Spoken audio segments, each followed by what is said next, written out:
रूस के राष्ट्रपति व्लादिमीर पुतिन एक ऐसी चाल चल चुके हैं जिससे अमेरिका भी उलझ गया है। ऐसा कहा जा रहा है कि पुतिन डोनाल्ड ट्रंप की नाटो विरोधी नीतियों का फायदा उठाकर अमेरिका की सबसे बड़ी सैन्य साझेदारी को भीतर से तोड़ने की तैयारी कर रहे हैं। अमेरिका में ट्रंप के दूसरे कार्यकाल के दौरान नाटो को लेकर कमजोर रवैया को देखते हुए पुतिन एक एक कर जाल बिछा रहे हैं। फिनलैंड अब इस रणनीति का पहला टेस्टिंग ग्राउंड बन चुका है। 2023 में फिनलैंड नाटो में शामिल हुआ।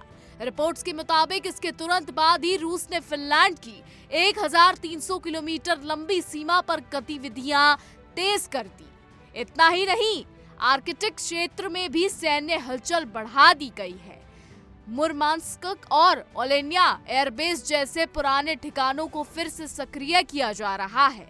इन सब का मकसद एक ही है, फिनलैंड की तरफ से नाटो की घुसपैठ की आशंका को रोकना और जरूरत पड़ने पर हमला करना।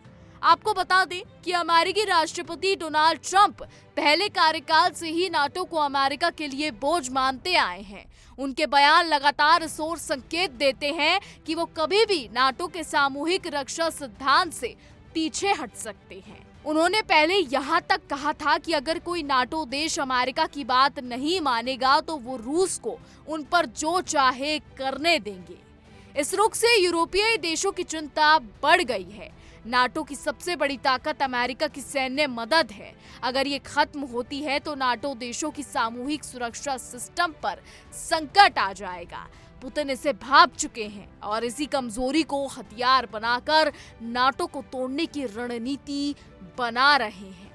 एक्सपर्ट्स का मानना है कि रूस फिलहाल यूक्रेन युद्ध में व्यस्त है, लेकिन जब ये युद्ध खत्म होगा या धीमा होगा तो वो अपने सैनिकों को फिनलैंड और बाल्टिक देशों की सीमाओं पर दोबारा तैनात करेंगे। ऐसे में वो नाटो सदस्यों को उकसा सकते हैं ताकि वो जवाबी हमला करें और अमेरिका की भूमिका पर सवाल खड़ा हो। अगर अमेरिका पीछे हट गया तो नाटो के सामूहिक रक्षा सिद्धांत यानी अनुच्छेद 5 का कोई मतलब नहीं बचेगा। इसका असर ये होगा कि नाटो महज एक नाम बनकर रह जाएगा। ब्रिटेन जैसे देश यूक्रेन की मदद के लिए इच्छुक देशों का गठबंधन बनाने की कोशिश कर रहे हैं, लेकिन उन्होंने भी स्पष्ट किया है कि अमेरिका के बिना वो रूस के खिलाफ सीधे सैनिक नहीं भेजेंगे। ये दिखाता है कि यूरोपीय देश अभी भी अमेरिकी समर्थन पर ही निर्भर हैं।